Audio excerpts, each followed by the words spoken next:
And so our presentation now will be exploring consciousness, the mechanisms and results of change. There is no question that the planet is undergoing change. Science documents solar radiation, the vast increase in coronal mass ejections, weather shifts, magnetic shifts, gravitational changes, global warming, and rising ocean levels. There are tangible ways in which we can see that the Earth is changing. What about these super hurricanes that seem to be occurring more and more? The El Nino effect, the warming of the weather. We are going through a major change. The oceans are rising. The climate is warming. There are incredible changes that are taking place. Years ago, in 2009, we told everyone that December 22nd, 2012, everyone would wake up and say, what was the big deal? Because life continued on. Remember when the millennium changed and everyone thought that computers were going to crash globally because they didn't have the ability to switch into the 2000 range? And then nothing happened, everything shifted. That is what happened in 2012 on the surface. What I propose to you is that humanity did not ascend December 21st, 2012, but the planet did. The planet shifted from 3 dimensions to 12 dimensions, expanded. The anionic ratio, as I mentioned briefly the other day, changed. Dr. Bernice Barlow revealed in her book, Sacred Sites of the West, that the University of Southern California had conducted tests with ionic generators and shown that people could have psychic experiences, out-of-body experiences, when an ionic generator changed the ratio of cationic to anionic background frequency.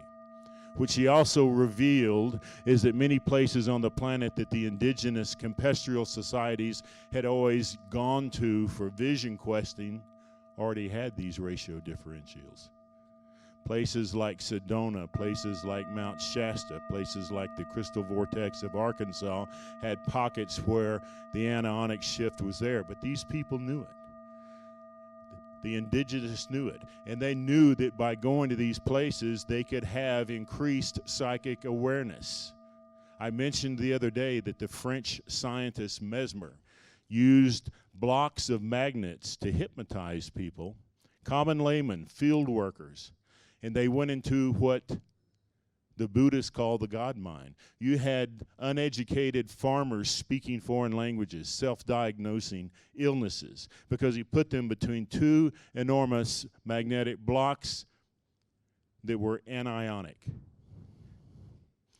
The new paradigm is coming because of coronal mass ejection and because of the ionic shift. How is this affecting us? How are we changing? Now, there have always been the doomsday predictors, the naysayers, the economy's going to crash. There are reams of journalists now predicting that the economy's going to crash. It's not going to crash, in my belief, because the people that control the economy are not going to allow it to crash. And although it's not because of any altruistic morals on their part, it would also not serve the ascension of humanity, the forward movement of humanity, to fall into economic chaos. It's not going to happen. There have been events along the way that have pushed us into the ascension. The earth has ascended, but humanity is not. But humanity is on path to ascend. Now, there have been events that I briefly mentioned in the last session that have taken place almost in a divine intervention to lead us along this way. One of them was the defeat of the Spanish Armada that I have spoken about in lectures previously. There are people on the planet now, some of you, who are envoys from the future, helping us navigate through these paths. But what I'm saying is the ascension of humanity is on track, but it's about 15 generations away. 300 years. It occurs one heart at a time. I mean, is it any surprise? Look around the world. Are we a ascended group of people? No. We have a lot to resolve in this purposed illusion. We have to learn how to co-create. And the vibratory bar of the earth is changing year by year. It's lifting, it's getting harder. So let's talk about some of these things. What happened in 2012? Humanity did not ascend, the planet did. It expanded into 12-dimensional fields. And this planetary ascension provides the tools, the matrix, for humanity's ascension. In the new earth, co-creatorship is essential. It is essential to understand the art of conscious manifestations and the mechanics of auric maintenance. You can no longer think that your etheric field requires no attention. You have to be the responsible steward of your thought and to provide the disciplines to yourself to allow your auric field to grow in light, because these particle accelerators called chakras are now activating, because you now have access to 33, not 12, not 7, 33 chakras.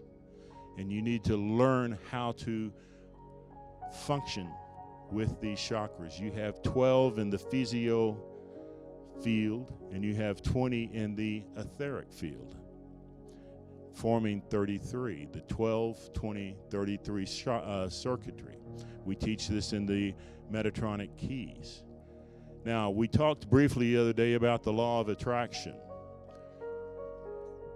The only people really manifesting in these books by the law of attraction are the ones selling the books. How many of you have tried to manifest and it doesn't really work exactly the same way? Think and it comes, ask and it shall be given. That's the first step. The second step is you have to believe. You have to have a system of belief, and then you must have the force of will within an intact etheric body to manifest the realities. And we are coming into an area where all of you must become the responsible creator of your life. If you're not the conscious creator, you will be the unconscious creator, and you will bounce around and then come back as many times as you need to understand it. But the earth is now assisting you. It is taking you into that higher realm. And there is a key aspect. How many of you have seen the book in there called 2038, written by John Van Auken? What that says is that Edgar Cayce predicted in 1939 through a series of readings that 2038 was going to be a major shift in humanity, and he calls it the pyramid timeline. In the 1920s, an anthropologist, a renowned anthropologist team, went inside the pyramid and began measuring what they called the pyramid timeline, that saying that it mapped out all the epochs of humanity. And they thought that it ended in 1998.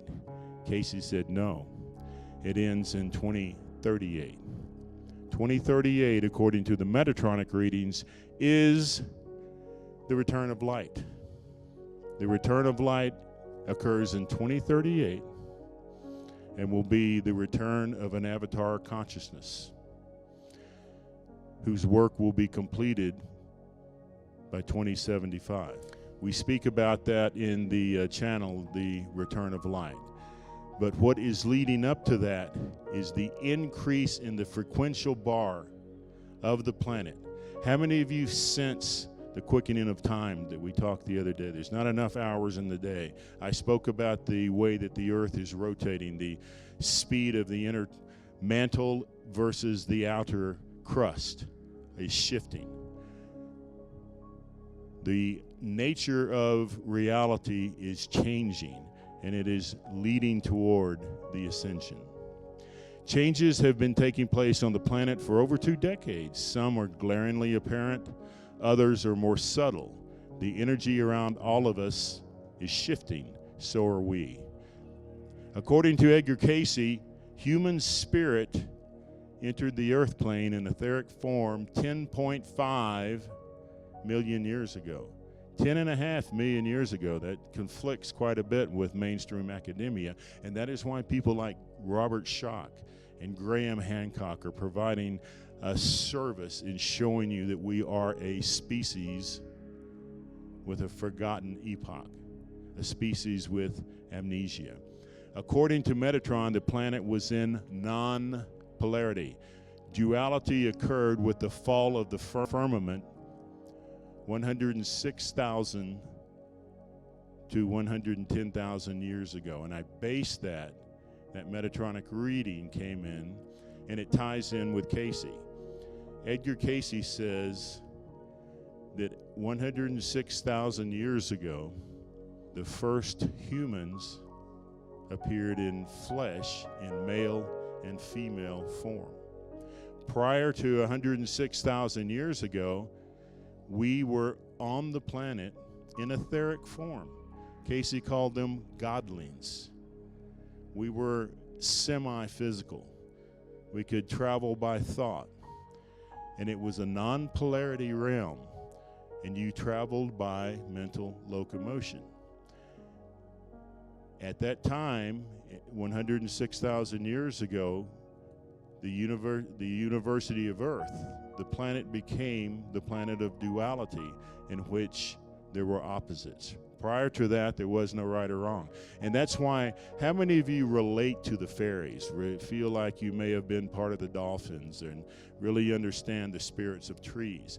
Cayce said, and Metatron said, that in that time of Lemuria, before we were a duality polarity, a non-polarity planet, or when we were a non-polarity planet, before duality, we could inhabit the body of a tree and experience the life and consciousness of a tree. We could attach ourselves to the Devic kingdom.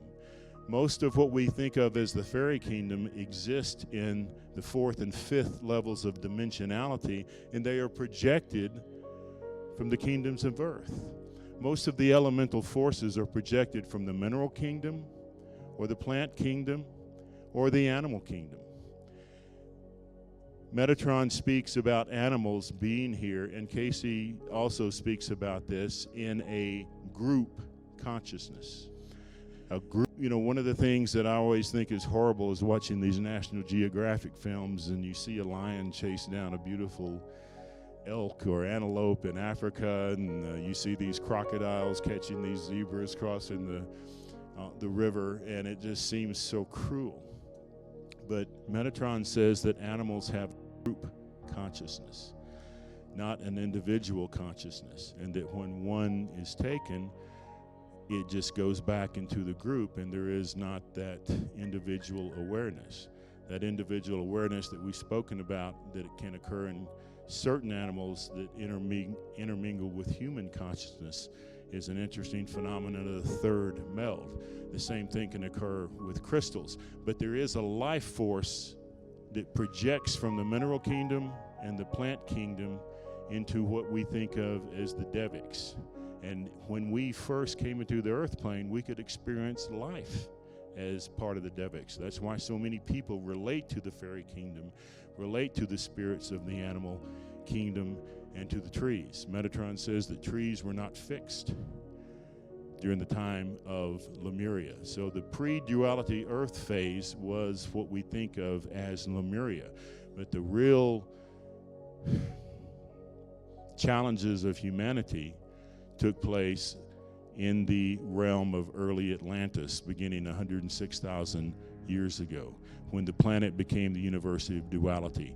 We reached our highest state of spirituality in Poseidon in the golden age of Atlantis, according to Casey, which is our family group of the Law of One.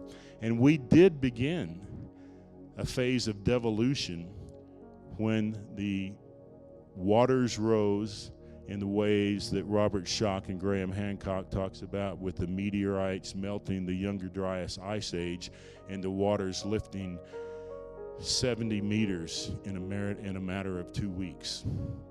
At the time of the sinking of Atlantis, or the submergence of Atlantis, the ice fields covered southern Canada completely. The ice levels were 1 mile high. 1 mile high. And when the comets came down, it melted. Now, if you look at a map that shows land masses,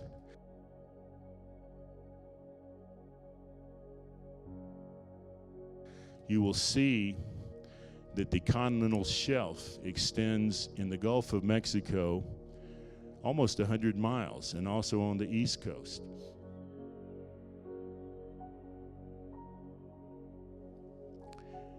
Casey spoke about a land bridge connecting Atlantis to the Yucatan. If you drain the oceans down about 70 meters, all of these coastal shelves are on the surface. And you can see how that happened. So there was a devolution. There was a time when we were highly advanced in Atlantis. And Peru, Yucatan, was called by Casey as Og, highly developed area. How many of you are going to Peru with us next summer? There's quite a few in this room. There's about 30 or 40 people.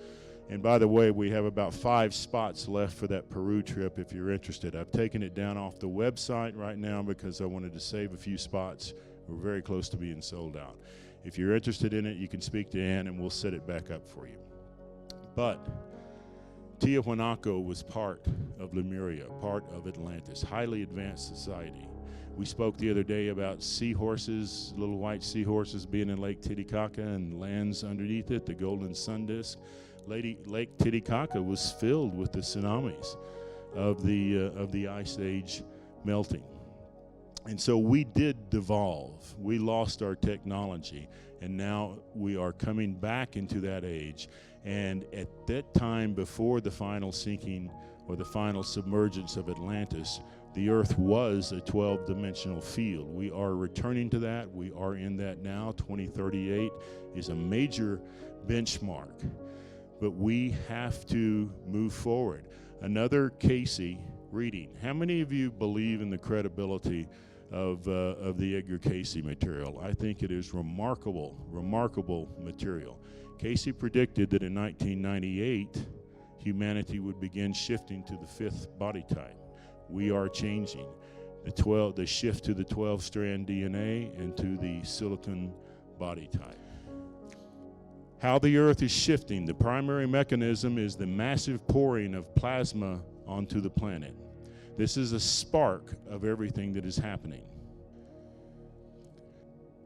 Both the Earth's transition, bringing about environmental change, quakes, earthquakes, weather, energy shifts, biological evolution, a shift into lesser density, into more luminous bodies, the lessening of the gravitational fields, and the increase in the Schumann resonance that Robert Schoch spoke about. Every planet in our solar system has been greatly affected by solar radiation, especially our Earth. X-class solar flares can reach the Earth in 8 minutes, and we have had more X-class solar flares in the last 20 years than the rest of recorded history combined. The great magnetic storms over the past 2 decades have caused massive shutdowns. Global positioning systems failed, oil platforms stopped drilling, sophisticated compasses failed, computer systems crashed, electrical grids shorted out. A power blackout in Canada affected the entire province of Quebec, and for the first time, red auroras began appearing. The MIR space station was abandoned due to solar winds causing electronic failure. The magnetosphere was flattened. In the huge CME coronal mass ejection storms, the Earth's aura was compressed to half its normal size. Satellites either failed or dropped from their normal orbit. NASA lost track of over 1,400 objects. Solar flares have affected all the layers of atmosphere, and they are affecting humanity. I mentioned the other day, 550 million years ago, the first biological forms of life appeared during a period of intense solar activity. Prior to 550 million years ago, there was no biological life. And the Earth is 4.6 billion with a B years old. So it came in a very fast period, and we are in a period like that now. Over 2 years ago, a press release from NASA funded a study stating that coronal mass ejection, solar weather, space weather would have an impact on humans. As galactic cosmic radiation floods our planet, this will most certainly cause an increase in DNA mutations. This is not just New Age. This is our academic mainstream group saying this. Certain environmental signals are now being affected by fluctuating geomagnetic signals. Now listen to this. The Human Genome Project, that has cost now over $3 billion, has revealed that our DNA is actually tuned by the environment, and it affects our physiology as well as our consciousness. I mentioned the increased spin of the Earth. This is what Metatron says. Earth shift is requisite. It is the mechanism for clearing that allows for the higher vibration to come in. Global warming would occur, this is interesting, controversial, global warming would occur even if humanity were a non-industrial compestrial society. Cosmic radiation has created the results in heating the inner core. And the heating, as the heating expands, the torque ratio creates the quickening of time and allows for the requisite expansion. I showed you this slide from NASA on Friday. This is anionic jet streams circulating the Earth. This is from NASA. This is from the NASA website. These are anionic. These are shifting the ratio. Billions and billions of tons of anionic plasma has come in from CMEs. What happens when the anionic ratio shifts from 3 to 5 to 1 to 6? People begin having psychic experiences. Just like the Native Americans would go to these places for visioning, this is now happening all over the world. The frequency is increasing. The ionic ratio, if you look at these maps, is collating in places like Denver, Colorado. Now, Denver has a very, very interesting energy aspect. I believe that Denver and Crestone, Colorado will become one of the major spiritual centers of the new Earth. There will be new spots that are occurring. Now, part of what Metatron says is occurring is a crystallization of the mountain ranges. How many of you are familiar with the Hopi and the Mayan prophecy called the eagle and the condor? And this is a prophecy that for the eagle to fly, the eagle will have to go to the land of the condor, and the condor will have to go to the land of the eagle. Many people are now drawn to South America. Many South Americans are coming here, and the mountains are connecting.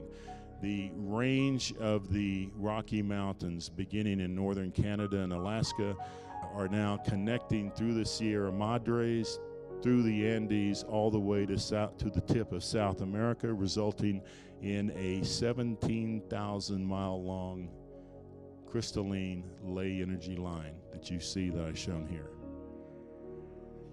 All the mountains that are vertical are now converting into a crystalline energy flow across the planet. The red that you see in that map are the tectonic plates. The major tectonic shifts that are occurring are providing energy lines. All fault lines provides energy as well. So the entire planet is shifting and activating in the new Earth paradigm along mountain ranges, rifts, fault lines, and tectonic plates. Who knows what a rift is? A rift is a very rare geological area in which the land is being stretched apart. There's really only a few on the Earth. There is one here in Colorado called the San Luis Rift. And it is the reason why many people are being drawn to areas like Crestone, like the area that John Coldiron lives in around Needle Rock. The earth is becoming so thin in those areas that the earth energies are spiraling up and increasing the frequency. There are gravitational anomalies all around the earth now. And if you look at this, if this picture in the left-hand side of the map, your left, you will see that there are areas now in which the gravitational field is much less, particularly along the spine here of the Rocky Andes Eagle Condor ley line. In energies of lesser gravitational energy, life force increases, consciousness increases, and these are the areas where the 6:1 ionic ratio is gathering. And you can see it better in this photograph. Look at the areas, these are NASA photographs of the gravitational anomalies, the collation of ionic plasma. Look at the areas that are occurring in Western Canada, in Colorado, in the Yucatan, Central America, Peru, Chile, and Patagonia. And these were not there 20 years ago. These are gravitational lightnings. There is a shift taking place. Colorado is an area of primary energy activation and concentration. Concentration. The Rocky Mountains flow is now as a continuous ley energy with the Andes Mountains reforming the Eagle and the Condor line as predicted in the Hopi prophecy. It is called the Colorado Upshift. This is the San Luis Rift. Rifts are springs of incredible energy. They're quite rare. Most are below the ocean. Colorado houses one of the largest on the planet, and it is centered around the area between Needle Rock and Crestone. How many are aware of the energy field around Crestone? It is an absolutely magnificent place, and it is becoming a spiritual center. But Denver is also a very unique area, and I will show you a little bit about the energy of Denver. And this is these slides are showing how rift energy works. The main point I want you to get from this is that you are in a very special area. The new age, the new planetary centers of increased life force will be different from what we have had in the past. Colorado is emerging as a major center, as is the crystal vortex of Arkansas. These are amazing energies and will play a major role in the planetary shift. Colorado has a crystalline field, as does Arkansas. Colorado is a cornucopia in a certain way, like Brazil, of minerals. Granite is quartz, feldspar, and mica. And when they are compressed, they become metamorphic crystals. But it's not all granite. Very often, it contains actually a large percentage of sandstone as well, sandstone quartz. And this is the parameters of the Rio Grande Rift and the San Luis Rift in Colorado.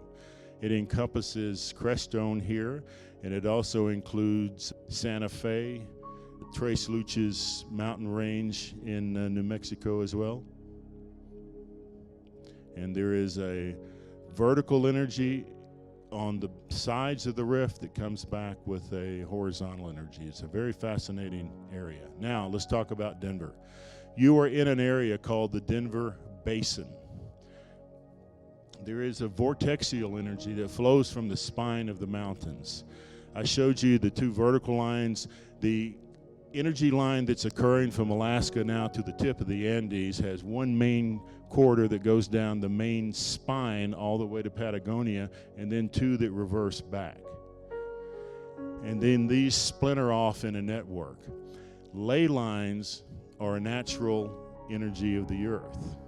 The earth, for the first 2 feet off the surface, is an ocean of electrical energy. So how does that energy flow? I've had people tell me, oh, there's a vortex in my living room and a ley line in my backyard. It doesn't work that way. There is a scientific way of measuring these. The earth has a 3-foot field, roughly, on the surface of swimming electrics.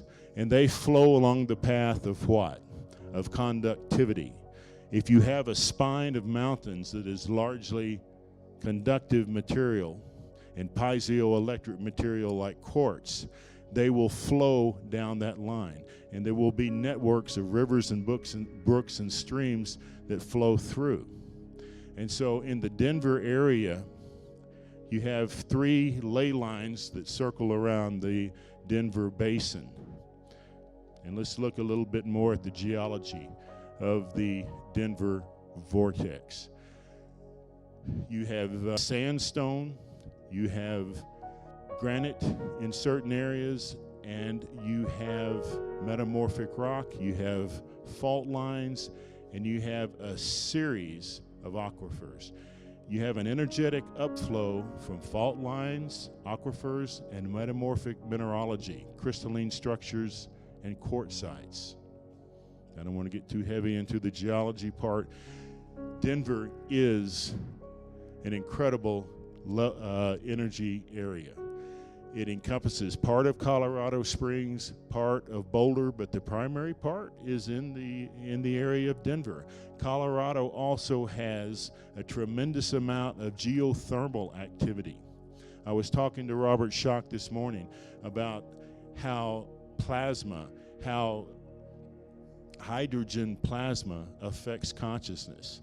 I mentioned the other day, there is a certain interesting phenomenon that occurs in areas of known aquifers like the Edwards Aquifer in Texas, the Brookfield Aquifer in Branson, Missouri, and the aquifer in Nashville, Tennessee. And those are just 3, but they have a network, a complex network. It also occurs in the Yucatan of underground rivers. And when these flow, these release that anionic charge of plasma like occurs on the ocean. And it creates not only a sense of well-being, but it stimulates creativity. And that is why Austin, Texas, Tulsa, Oklahoma, Branson, Missouri, and Nashville, Tennessee are musical centers. It stimulates that activity. That is how plasma affects us. And I was so pleased when Robert talked about the effect of hydrogen and how it can affect consciousness. And he's going to do more work on that, and that's a big step for him. I was speaking to Dr. John earlier about how the Canadian shield, that great crystal that covers the eastern 2/3 of Canada, affects consciousness, that it gives them a stabilizing field that helps them create that balance that is lacked in so many other areas. But Denver is activating the energies from that rift from Santa Fe up to Crestone, up to Colorado Springs, up to Denver, and all in this area into Boulder, and in incredible pockets within that spine of the Rocky Mountains between the 37th and 31st latitudes. It's amazing. You have another superpower pocket between the 48th and the 53rd latitude in Canada in that area of Banff. That is absolutely a utopia field. It is so balanced. It is so beautiful. We just led a tour, a pilgrimage last month or in September with 107 people going to Banff, and it was absolutely amazing, utterly astonishing. So So beautiful. How many of you were part of that? And you feel those shifts. The earth is changing. And one of the most important ones is going right here where you live. It is no mistake. It is no error. Whether you agree with Graham Hancock's last presentation on the importance of human sovereignty in making decisions, they're doing that in Colorado. They are giving people free will to choose what they want to do. And so it's no random error that it's occurring in the Cascade Mountains and in the Rocky Mountain regions first. It is because there is that sense of liberation that is occurring. It's occurring all in Canada now. President Trudeau is an absolutely amazing person. And they are also making these appropriate changes. Yes. So look at the mineralogy. There are 8 aquifers in the Denver vortexial basin that creates, as I mentioned, those aquifers that create these musical centers. It is influencing the Denver basin, that those aquifers and those rifts that are bringing up these energies as the earth becomes crystalline. Crystalline is not simply a mineralogical characteristic, it is a spiritual frequency. And Colorado and all of the areas along these spines are becoming crystalline energy. And that is so amazing, it is so important. Does anyone know how many thermal springs there are in Colorado? There are 48 that are developed, but there are literally thousands of them. One of the most powerful is near here, and it's called Indian Springs, Indian Cave Springs. Really interesting. Robert Schoch talked about Dr. Emoto doing the work with coding water. Do you know who Dr. Emoto learned that from? Who was his mentor? Marcel Vogel. Marcel Vogel was the first one to encode and imbue water, and he used quartz crystals to do it. He would send intention into water, send music into water using 5 Vogel crystals, which he was the one that channeled that 51-degree base, and then creating that field that creates a shift. And that is why these tools are so powerful. 51 degrees is what is at the top of the pyramids. The pyramids in Giza, they're 51.66 degrees. And that is an interdimensional gateway. And that is why he put the base of 5 Vogel crystals at 51.6 and then used them with faceting to trap light, merge it with the third meld of human consciousness and imbue. He used it, and he has documented cases where people were healed that had cancer using 5 Vogel crystals. Plants had increased growth, and he was able to crystallize and imbue codes onto water. The waters that are in Canada, how many of you have been to Lake Louise? Probably the most beautiful area in North America. In Jasper, you have Spirit Lake. In Banff, you have Peyto Lake, Lake Moraine, all these astonishing waters. At the 50th parallel, and at the 50th parallel, south in Patagonia, you have lakes that look exactly like the ones in Banff, Canada. They have that turquoise blue color because these are not Newtonian fluids. Newtonian fluids is water. It has a viscosity of 33 seconds. It has no inner attraction. When you have special coated waters like occurs in Lake Louise, you have a permanent colloidal suspension of particulate, and that particulate is what they call glacier silt, and glacier silt is ground up quartz. You have crystal waters that are occurring in certain places that are alive. Waters that go through aquifers like in Austin, Texas, Nashville, Tennessee, Palm Springs, Palm Desert, California, are living waters. One way to increase the field of your aura is to set in living waters. Thermal waters like you have here in Canada, they not only balance the aura, they charge it full of energy.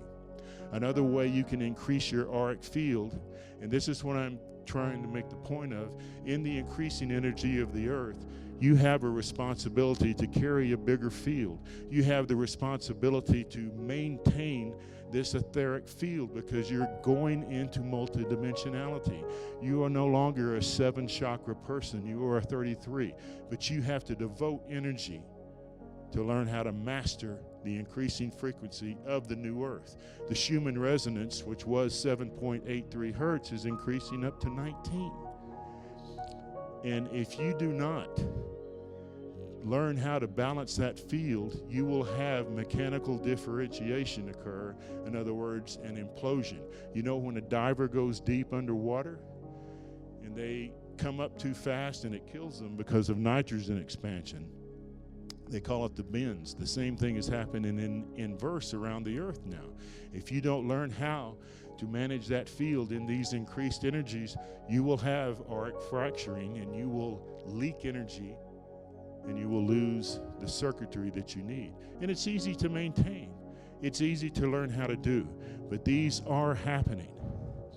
The aquifers and the water flows are a tremendous way to seal the aura and to take in that energy.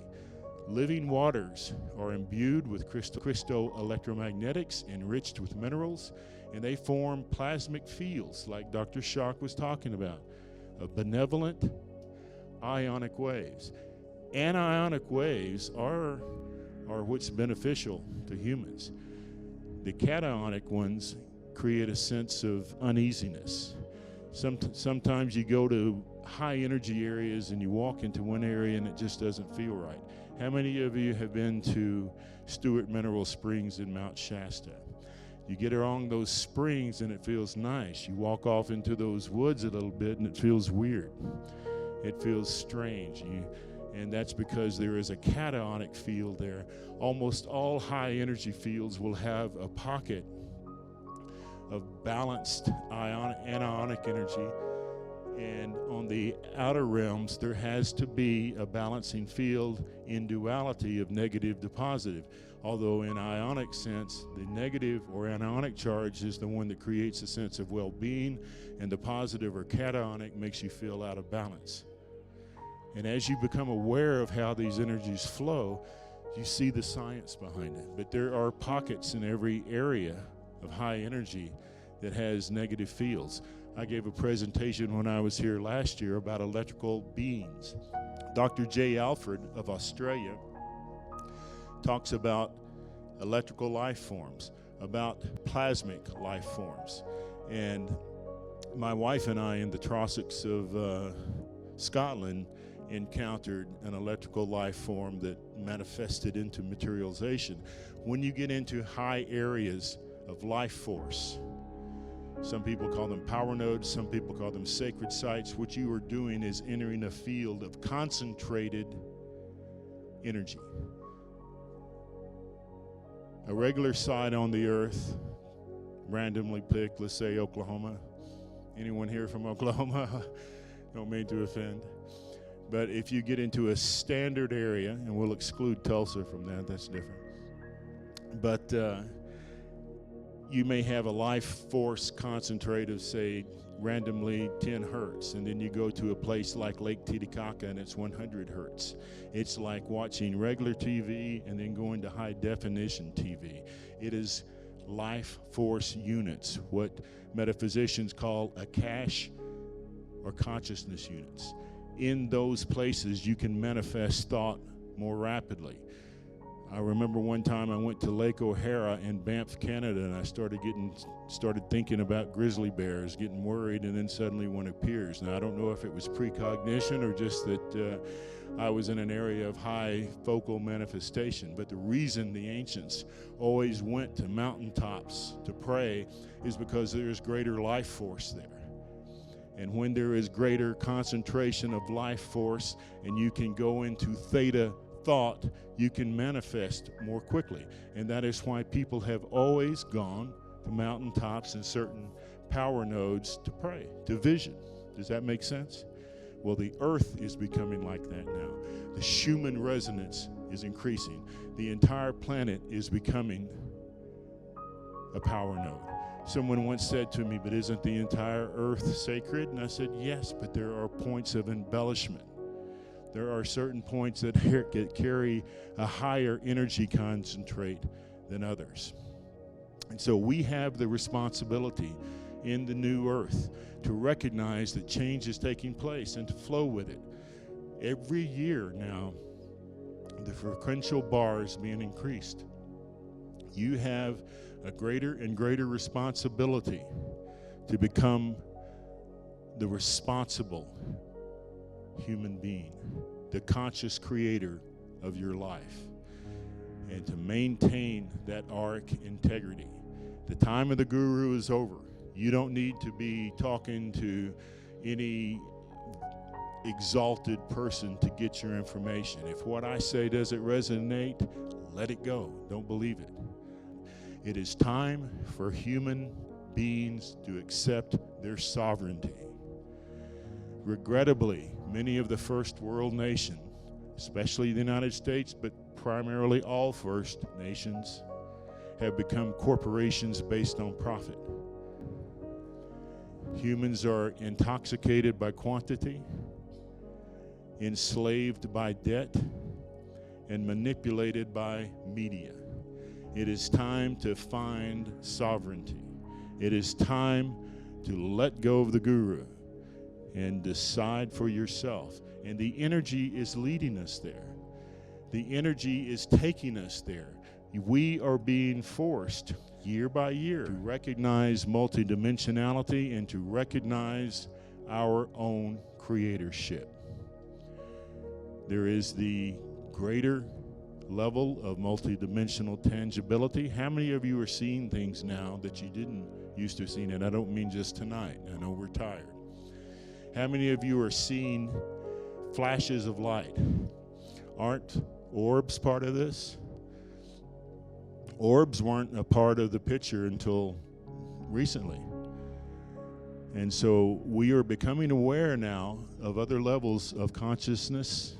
Even that we think of as the void is alive.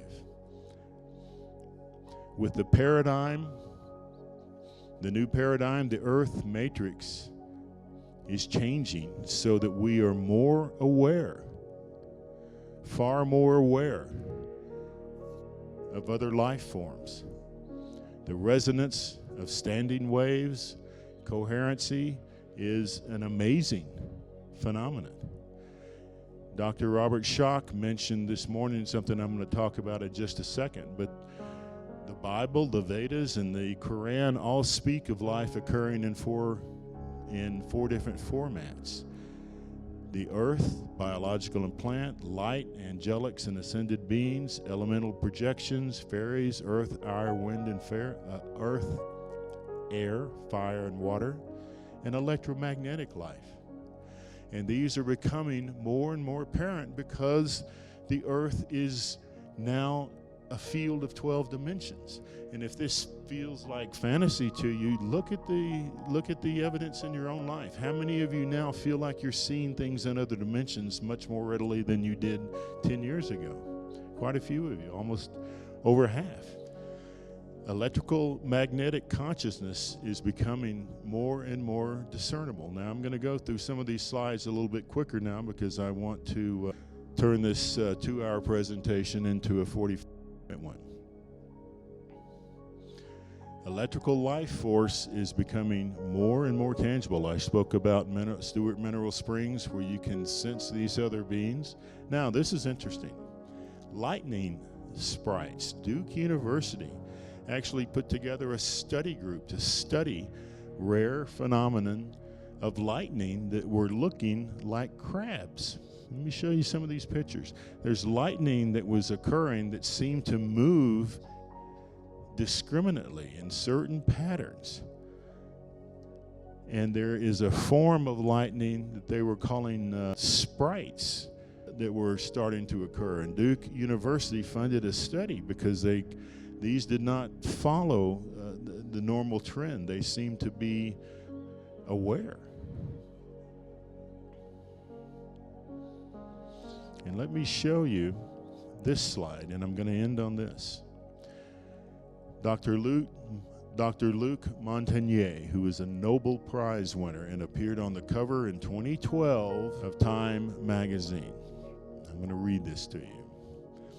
According to a team headed by French Nobel Prize winner Luc Montagnier, who won the Nobel Prize for his work on the AIDS virus, he took 2 test tubes, one of which contained a tiny piece of DNA, and the other was pure, sterilized water.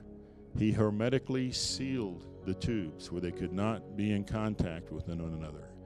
Both were surrounded by an electromagnetic field of 7 hertz. Now, what is significant about 7 hertz? It is the theta field. And in the sterilized water, within that 7 hertz, the DNA that was in the other tube spontaneously appeared. It appeared to teleport, spontaneously form in the distilled, sterilized water. What does that mean? Does that mean that perhaps in theta fields of consciousness, which we are being induced to by the anionic shift, that there is a unity field of consciousness in which life can appear? It could be that that life itself is able to make use of the quantum nature of reality to project itself in subtle ways. Coherent light and theta fields. Russian scientist Dr. Peter Garyev discovered that DNA absorbs coherent light, photons, in its surrounding area and causes the photons to spiral in a phi pattern through the molecule itself. This spiraling effect will continue in the same spot for 30 days after the DNA tubes were removed. In other words, it spontaneously created its pattern and stayed there after the physical elements of it were removed. Now, this is really a mind blower. Dr. Garyev conducted a different experiment where he took a laser beam. Does anyone know, I mentioned the other day that the first laser beam was created by shining light through corundum, which is ruby. Coherent light is different from sunlight. Sunlight is not coherent. Coherent light and coherent energy is harmonic energy that is all in line. That is what Marcel Vogel says occurs with 5-Vogel crystals using optical grade quartz, and he worked a lot with quartz. Quartz is an astonishing mineral. It's piezoelectric, piezoluminescent, piezochromatic. It is an amazing mineral. But Dr. Garyev directed a laser beam of coherent light through a developing salamander embryo and then redirected it into a developing frog embryo. This caused the frog embryo DNA to completely recode itself and become a salamander. Do you catch that? He had a laser beam that went through a salamander egg and then into a frog egg, and the frog egg developed into a salamander. Coherent light carries life force and it amplifies it. We are in a new, powerful age. There is a shift happening. The increase of the earth is occurring. Credible psychics like Edgar Cayce mentioned that 2038 is a major shift for humanity, that humanity is shifting into a new body type.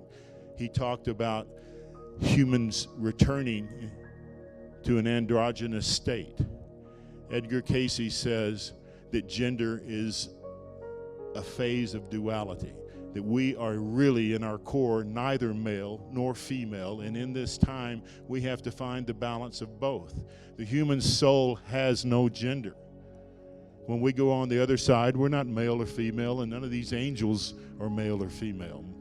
Archangel Michael is not a male, and the archangel goddesses that you imagine are not female. They just project these attributes that we assign to gender so that we can relate to them.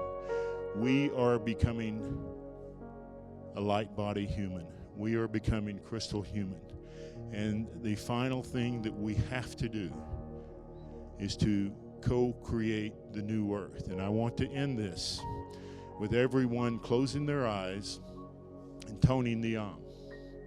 I'd like you to do that now. Tone the Om. Close your eyes, vocalize the Om. And now what I want all of you to do is visualize highest good on the planet. Highest good on the planet. Love for humankind.